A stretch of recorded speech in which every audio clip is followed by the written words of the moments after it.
দুই প্রকার মানুষকে কুরবানির গোশত দিলে সোয়াবের পরিবর্তে আরো গুনাহ হবে।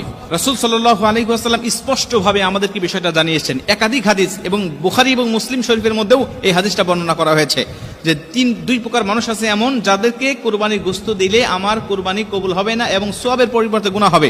এর প্রথম নম্বরে রয়েছে যারা কসাই, যারা গোশতটাকে বানায়, এই গোশতটাকে যারা কাটে, তাদেরকে মজুরি হিসাবে, পারিশ্রমিক হিসাবে আপনি গোশত দিতে পারবেন না। তারা যেহেতু পরিশ্রম করেছেন, কষ্ট করেছে, এর জন্য তাদেরকে পারিশ্রমিক দিতে হবে, তবে গোশত নয়। আপনি তাদেরকে টাকা পয়সা বা অন্য কোনো চুক্তি তাদের আপনি দিতে পারবেন, কিন্তু ওই কুরবানির পশু থেকে আপনি তাকে কিছুই দিতে পারবেন না। আমাদের সমাজে অনেকে দেখা যায় যে কুরবানির সারাদিন কাটাকাটি করছে, তাকে 4টা পাও দিয়ে দিল বা 2টা পা দিয়ে দিয়েছে, মাথাটা দিয়ে দিয়েছে, গরু ভুঁড়িটা দিয়ে দিয়েছে, এরকম একটা শর্ত দিয়ে আমরা তাদেরকে কাজে নিয়োগ দেই।